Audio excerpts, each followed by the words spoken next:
Hello and welcome to another power system analysis class. The previous class we started with economic dispatch. Economic dispatch, technically what it means is that we want to maximize our profit in a grid. And in a grid, we have different sources of power generators. We have baseline or base loads, which are nuclear gas power plants, which are very difficult to turn on, and they are also very difficult to turn off. So we will keep them running 24/7, again, because they're very expensive and it takes a lot of time to turn them on and turn them back off. And then we have mid load, which are smaller coal or gas power plants, and we cycle them on and off. Usually, we cycle them on in when we have a surge in power and load to balance the frequency and voltage. And finally, we have the peaker units, which are combustion turbines, and they are used for several hours during periods of high demand. Sometimes we just turn them on a few months a year. They have the highest cost to run, so we generally try to, avoid turning them on as much as possible.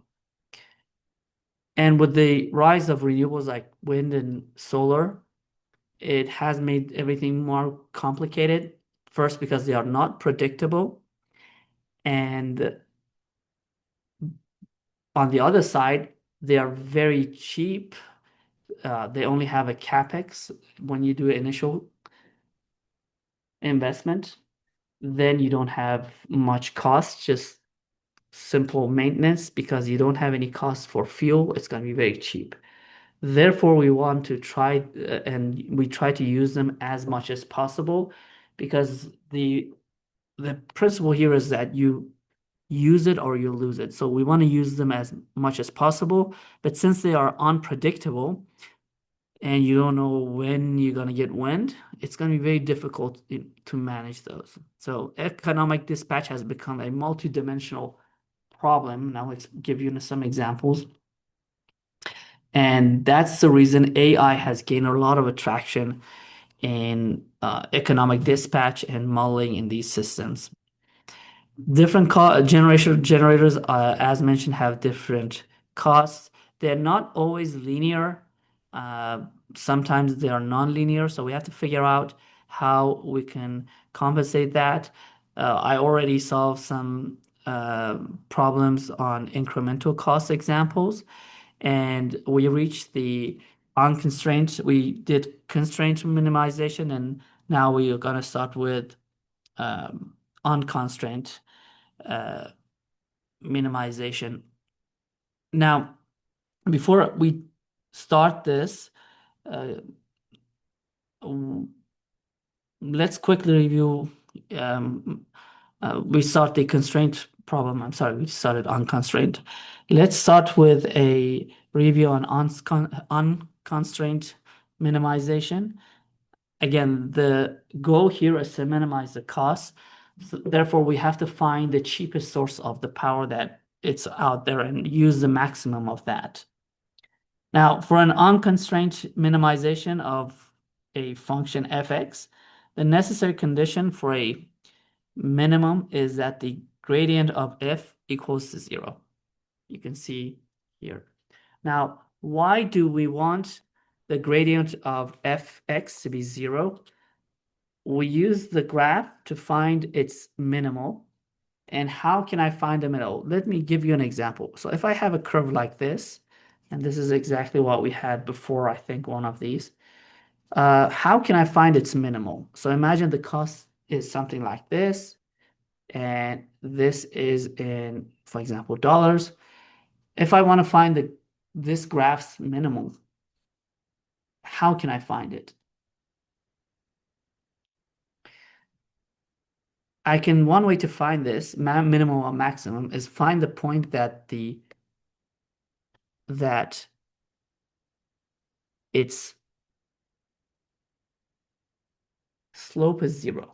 So at this point here, Now here the slope is negative, negative, positive, but this point here, the gradient, which is technically our derivative, this becomes what? 0. And at this point, we know that we have found the minimal of this function. Now, setting the gradient to 0, as mentioned, gives us a system of equation to solve for the optimal point. And we can find Vx, this is actually the equal sign, is going to be the partial differential of fx over x1, then partial differential or del of fx over x2, del of fx to x3 and x and so on.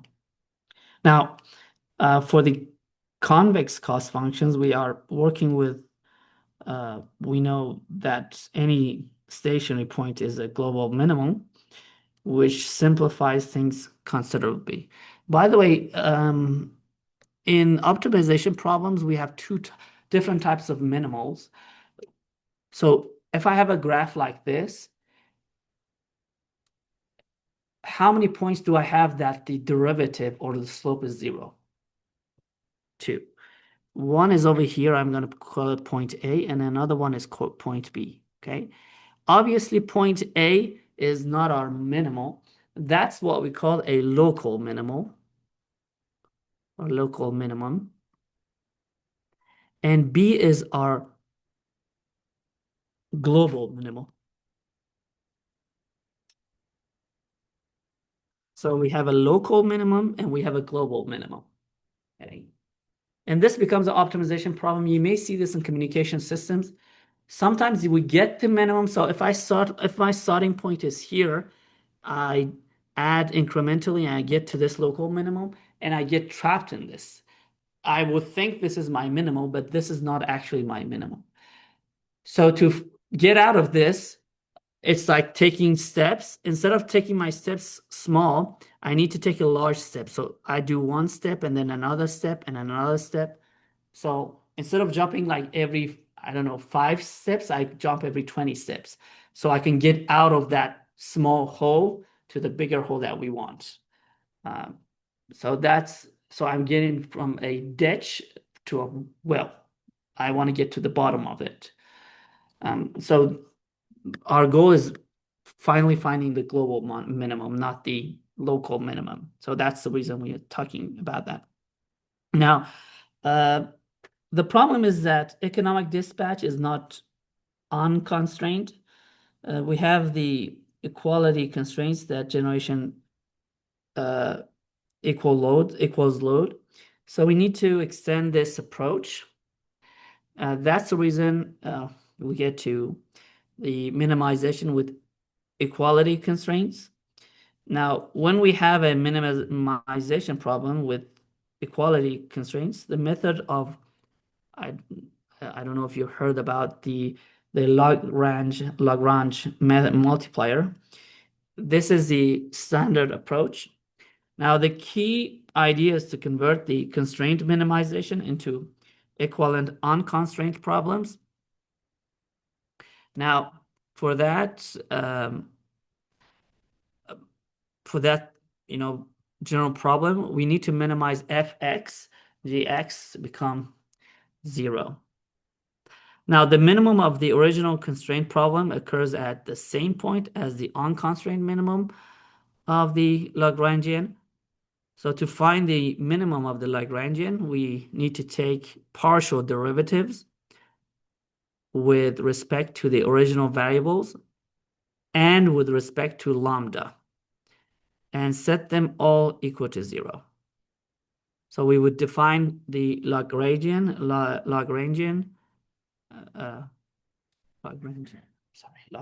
as Lx and lambda of fx plus lambda transpose gx. Now, the equation of partial derivative L over lambda, you like that? Hop down, just give me a second.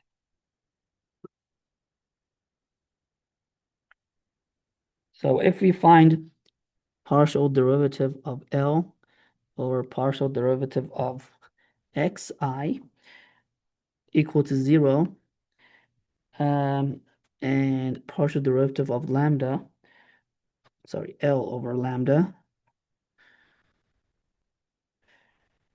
This just gives back the original constraint, and the equation del partial derivative of L over xi gives us the optimally condition. And lambda has an important physical interpretation in here in economic dispatch.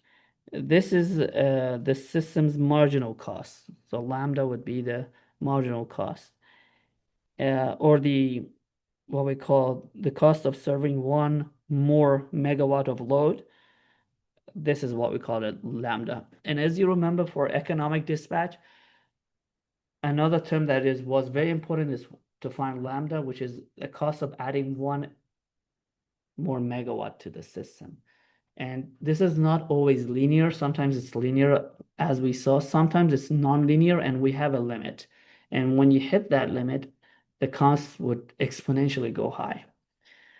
So the gradient of Lx, x, and lambda is going to be equal to 0. So gradient of L lambda, x and lambda was, as mentioned, would be also equal to 0.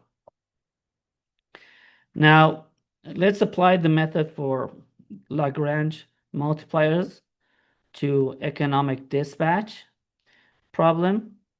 Now, for the economic dispatch, we have a minimization constraint with a single equality constraint. L of PG and lambda would be sigma I to m Ci PGI plus lambda PD minus sigma of I to m PGI. Now, one thing that I want you to note is to the sign convention, which we subtract lambda times the constraint.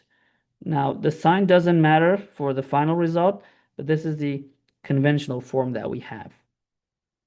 Now we have to take the partial derivative and set them to 0. So the partial derivative of PG lambda over PGI is equal to the derivative of Ci PGI minus lambda, which is going to be equal to 0, for I equal to 1 to m. And therefore, PD minus sigma of I 1 to m of PGI would be equal to 0. PD is our load, and PGI is our generator. And we know that if we don't have any loss in the system, the summation of all the loads minus the generation would be equal to 0. Now, to better understand this, it's better to solve an example. This is an example for economic dispatch. The question is, what is economic dispatch for a 2-generator system, which PD is going to be PG1 plus PG2, which will be equal to 500 megawatts. And C1 PG1 is equal to 1,000 plus 20 PG1 plus 0.01 PG1 square dollars per hour. And C2 PG2 would be 400 plus 15 PG2 plus 0.03 PG2 square. Now, these equations, C1 and C2, are the costs to generate power for the first and the second generator. Again, we have 2 generators. We want to find their costs of generation for generator number 1 and 2. The total system is 500 megawatts. And again, we want to find the economic dispatch for these 2 generators. Now, the thing is, from this equation, what do we need to find here? We need to find the derivatives. And from that, we have the lambda for the first and the second equation. So we have 3 equations. We need to find the derivative for the first one, and then the second one. And then finally, we need to add the third equation, and we need to solve the matrix for it. So What is the derivative for, let me take this equation, say, oh, I can't copy it. I'm going to write it down here. So dC1 PG1 over dPG1 minus lambda would be equal to 0. Now, what is the derivative of C1? If I want to take the derivative of C1 based off PG1, what would it be? Thank you. 20 plus 2 times 0.01 PG1. Am I correct? Because this is in a power of 2, so it's going to be 2 times that. Minus lambda would be equal to 0. Now for the second one, again, dC2 PG2 over dPG2 minus lambda would be equal to 0 again. And what is the second one? Thank you. 2 times point, yes, 3 or 0.06 PG2 minus lambda would be equal to 0. In other words, this is 0.02 or 0.06. And the third equation we have PG1 plus PG2 is going to be equal to 500. In other words, 500 minus PG1 minus PG2 would be equal to what? 0. Where did we get this equation? From this. Yep. Okay. So we have these 3 equations. And this is equation number 1, 2, and 3. Then what we need to build is we need to find the linear equation.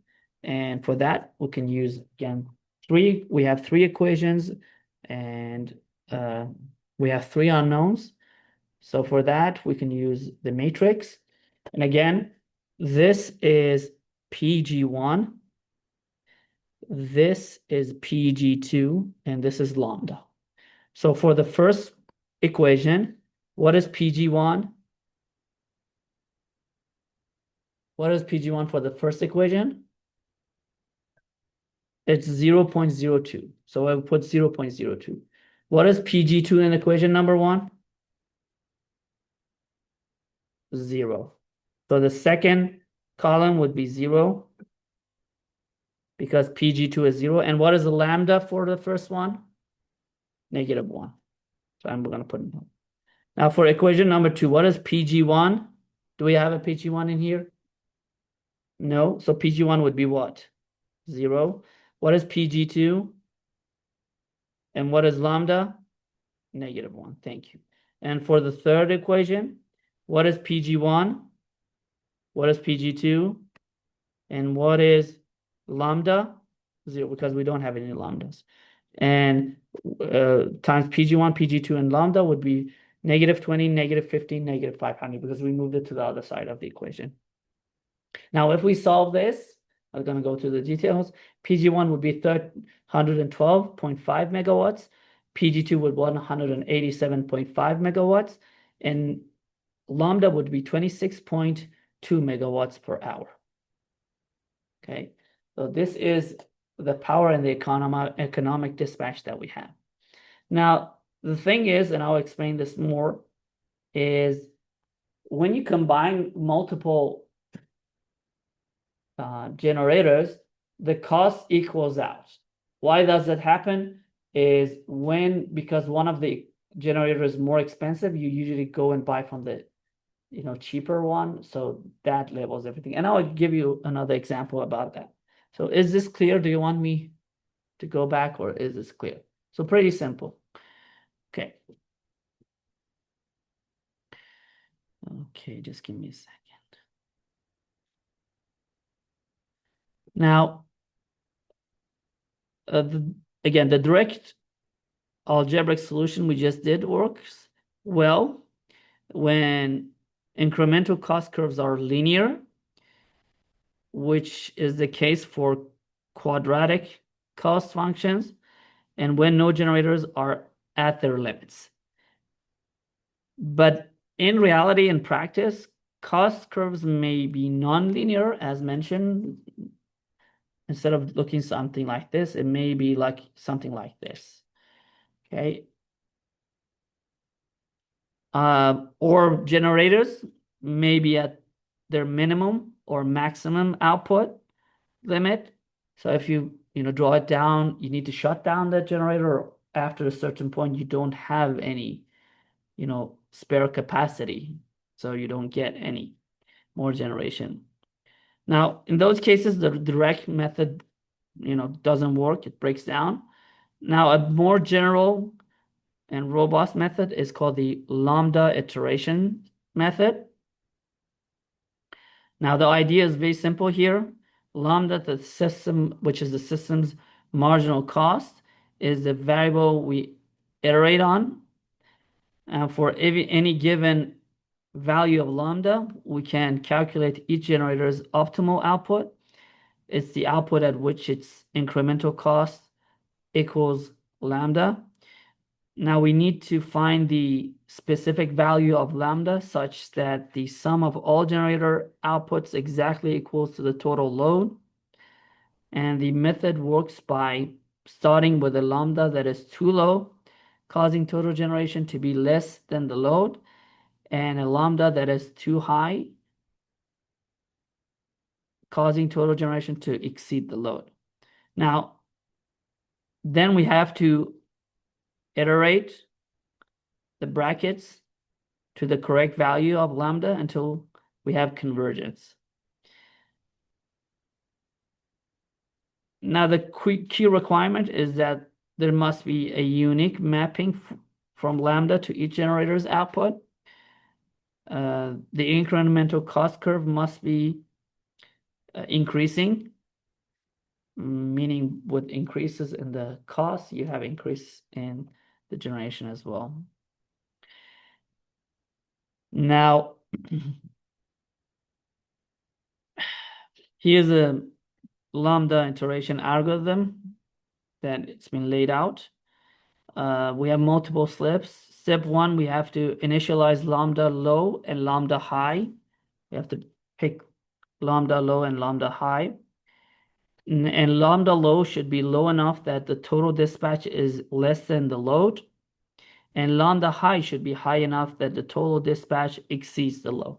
Again, lambda load would be less than the total load, and lambda high would be high enough, or lambda h, that it exceeds the maximum load. And this is minimum and this is maximum.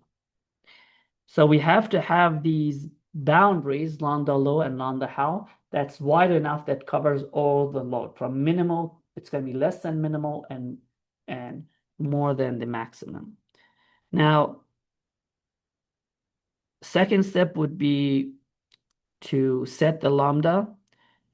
And for that, lambda low plus lambda high divided by 2 gives us the midpoint here, what you call lambda m. Now, for each generator that we have to calculate the output that makes its incremental cost equal to lambda. And for that, the sigma of PGI, lambda m minus PD would be greater than 0, then lambda h would be equal to lambda L, or else lambda L would be equal to lambda m. And the convergence here is typically fast, and each iteration cuts the error in half because we have divided it in half. So 10 to 20 iteration usually gives excellent precision in this case. Now let's show it with a graph. This slide shows a graphical representation of how lambda iteration works. Now, what do we see on the x-axis?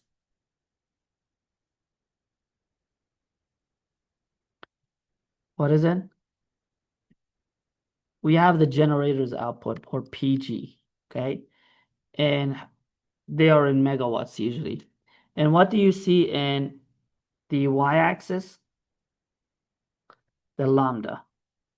And lambda is actually our marginal cost.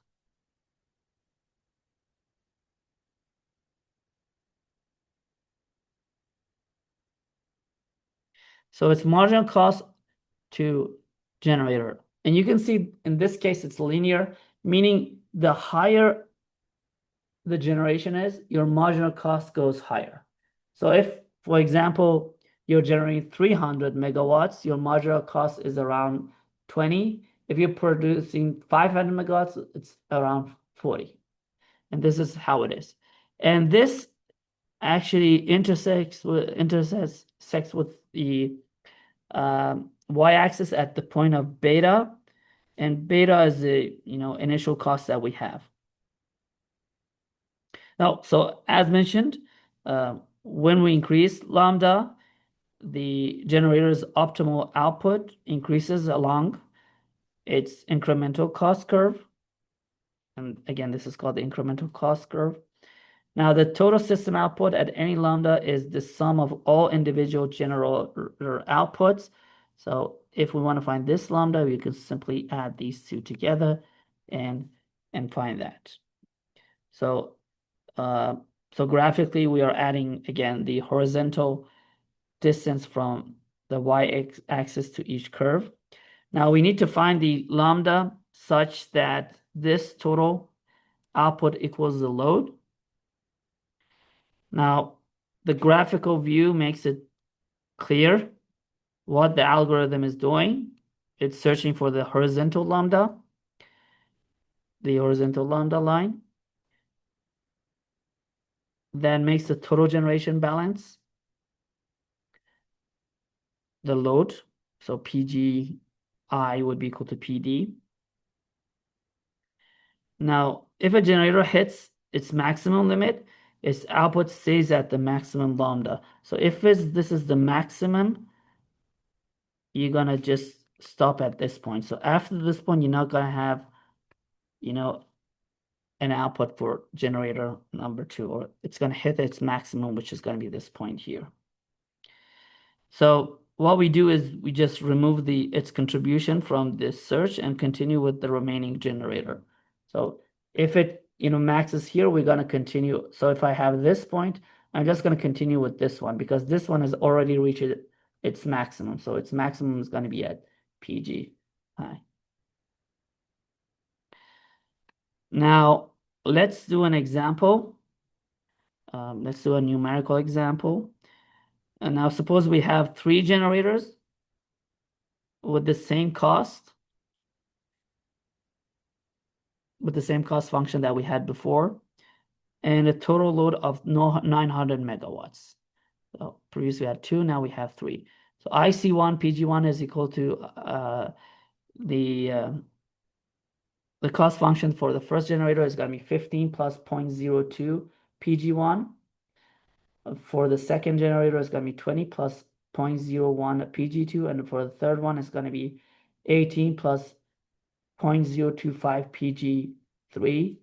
And again, PD is going to be equal to PG1 plus PG2 plus PG3, which is equal to 900 here.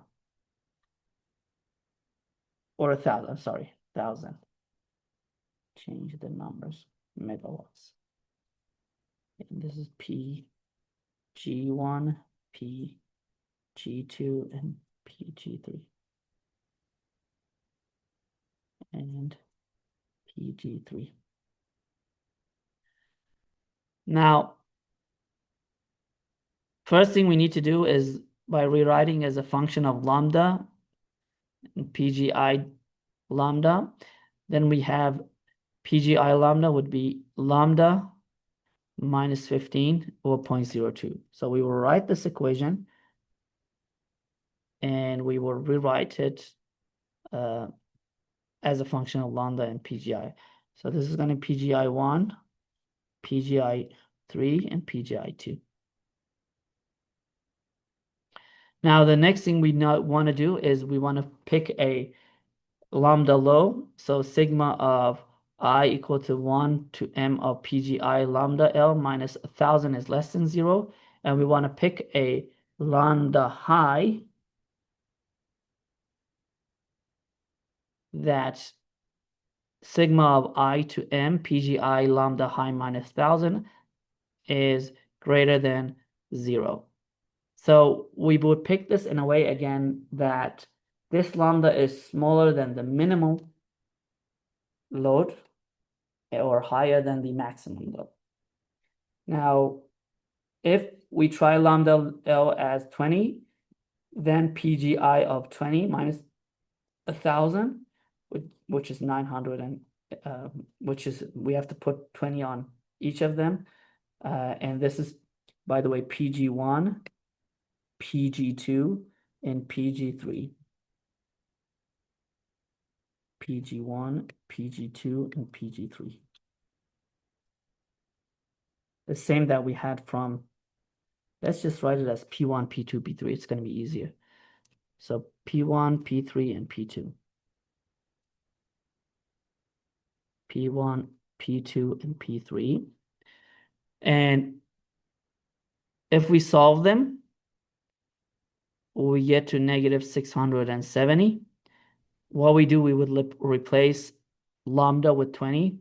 So 20 minus 15 is going to be 5 divided by 0.02 plus 20 minus 20, which is 0, would be 0. And then the other one would be 2 over 0.025 minus 1,000 gives us 670.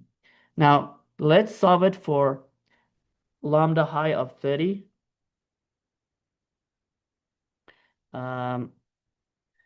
So if we want to do lambda high of 30, it's going to be lambda minus, sorry, it's going to be 30 minus 15 over 0.02 plus 30 minus 20 over 0.01 minus 30, I'm sorry, plus 30 minus 18 over 0.025 minus 1,000, sorry, my pen stopped working, is equal to 0. So can someone help me with this? 30 minus 15 is going to be 15 divided 0.02. What would this be?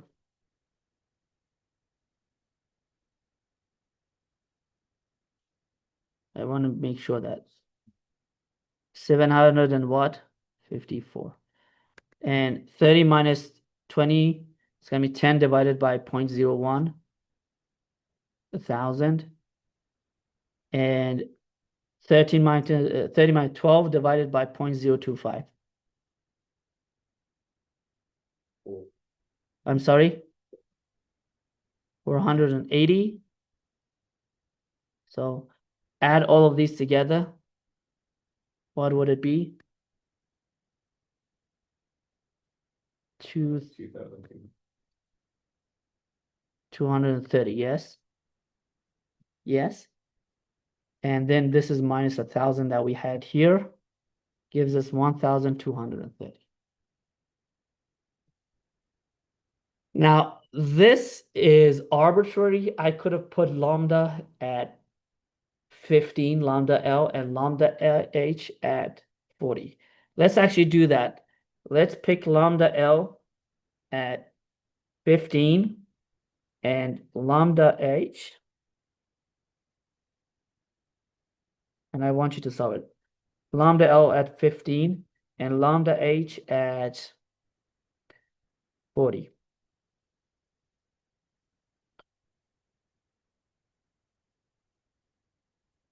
Okay, please solve it for lambda L at 15 and lambda H at 40.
What did you find for lambda L? Oh, do you need more time? I got negative.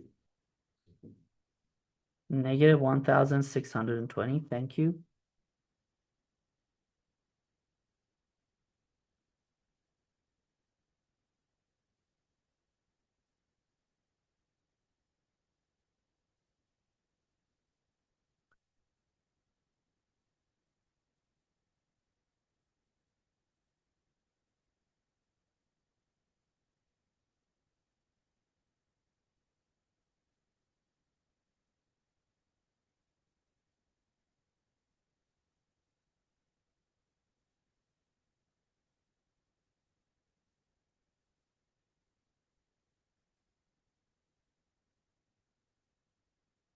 What is it? Did you find it, Tyler?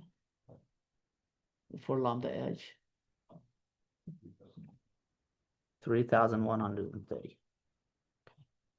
Now, the next thing that we need to find is we want to find the medium lambda, which was lambda h plus lambda L over 2 for this one. What would the medium lambda be here? What is it's 1,230 minus 670 divided by 2. What does this give us?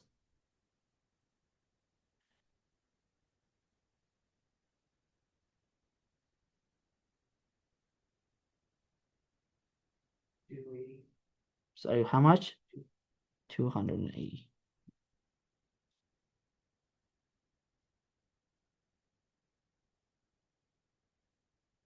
Oh, I'm so sorry. I did a small. I'm sorry. This is the PGI that we are finding. Lambda L is going to be lambda H plus lambda L. What was lambda H? It's 30 and lambda L is 20.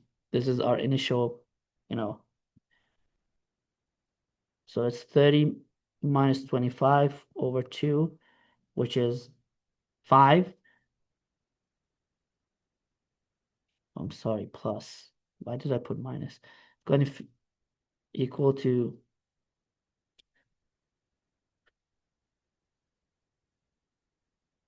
just got confused. It's going to be 50 divided by 2. It's going to be 25 because I had another example. I just changed the numbers. I'm sorry. So lambda is going to be equal, lambda m is going to be equal to 25, which is the middle of these two, this one and this one. Now, another thing that we have to figure out is what we call the convergence tolerance, which is the amount of, percent that we want to willing to pay for that. And let me find the equation. Where was the equation for that? Yeah, it's this. So we found the average, the mean, and then we want to find the tolerance. This is how much we are going to pay for extra increase in the power that we have. That's the limit. So it's going to be lambda h minus lambda L, epsilon over d0. For this case, it's 5 cents. Epsilon is 5 cents per megawatt hour. So again, lambda medium is going to be lambda h plus lambda L, which is 30 plus 20 divided by 2 gives us 25. And lambda h minus lambda L is greater than 0.05 cents, which is in the safe zone. Now, then we have to find the lambda L cost, which is going to be sigma of I to M of PGI of 25 minus 1,000. Again, we're going to plug 25 in this equation again. We will plug 25 again in this equation. So it's going to be 25 minus 15, 25 minus 20, and 25 minus 18. And if I do that, what I get, it's going to be 280. So to converge, then we would set lambda h at 25. Then we would do 25 minus 20, it's still greater than 0.05. And again, we would do lambda L, which is going to be 25 this side, minus 20, which was our lambda L, divided by 2 gives us 22.5. And then we would do it for 22.5. And this time we get a negative 195. Therefore, we can set lambda L at 22.5. So you can see how we are converging. We are closing the boundaries. We are closing the gap. Now, again, we lambda H minus lambda L is still smaller than our cost convergence, which is 0.005. Now, the solution value of lambda and lambda star is about $23.53 per megawatt hour. So once lambda star is known, we can calculate PGI. So PGI would be equal to 23.5 of that. So PG1 would be 23.5. The initial equation that had minus 15 were 0.02. PG2 would be 23.5 minus 20 divided by 0.01, and PG3 would be 23.5 minus 18 over 0.025. Again, our lambda H and our lambda L now are closing in pretty fast. So we get at lambda L, which is between these two, 23.53. So the generator's limits is another limiting factor. Generators have limits on the minimum and the maximum amount of power they can produce. Now, oftentimes the minimum limit is not zero. Why is it not zero? Some generators you can't simply turn off. They can go into idle, they can't be turned off. And this is actually the beta that we get here, okay? Sometimes we don't get it below, even if you turn it to the minimum, you still have running costs, it must go idle. It may not produce power, but you can't completely turn that off. And then sometimes you can't even go to zero. In some cases like wind, yes, you can, pitch the blades and completely shut it off. But if you have a gas generator, if you have a nuclear power plant, you can't go all the way down to zero. Some of them, not all the time. Now, this represents a limit on the generator's operation with the desired fuel type. Again, for renewables, it's easy to go. For other types, that's the reason we also have loads, active loads and passive loads in the system as well. Sometimes we just want to dump power when you get to the midnight. You just want to dump power somewhere. And in some countries I've seen, they have street lights, city lights. They just run it for free because they don't want to turn off. It's going to be more expensive to turn off a nuclear power plant at night and turn it on. So that's the reason it's big on it. It's a very delicate balance. Now, because of varying system economics, usually many generators in the systems are operated at their minimum megawatt limits. Why do we do that? Because always the generation must be greater than the load. And we want it to be on the lower side, so we have space to maneuver. So if we have, a very hot day, we can easily ramp up. And we want to, again, be at the lower side of that. Now, in a lambda iteration method, the limits are taken into account when calculating PGI of lambda. So if PGI of lambda is greater than PGI max, then PGI lambda is going to be equal to PGI max. And if PGI lambda is less than PGI min, then the PGI lambda is equal to PGI min. In other words, the minimum lambda that you pick for the iteration is going to be the minimum that is already set.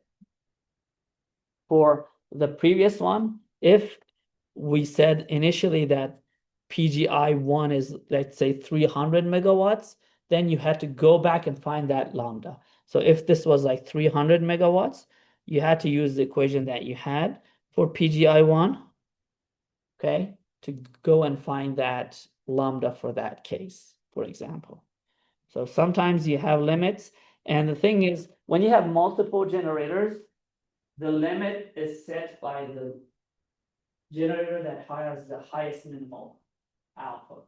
So if PGI1 has like 500 megawatt and the lambda for at 35, even if the lambda for the rest is 20, we have to set the lambda at 35, which is the highest in that one.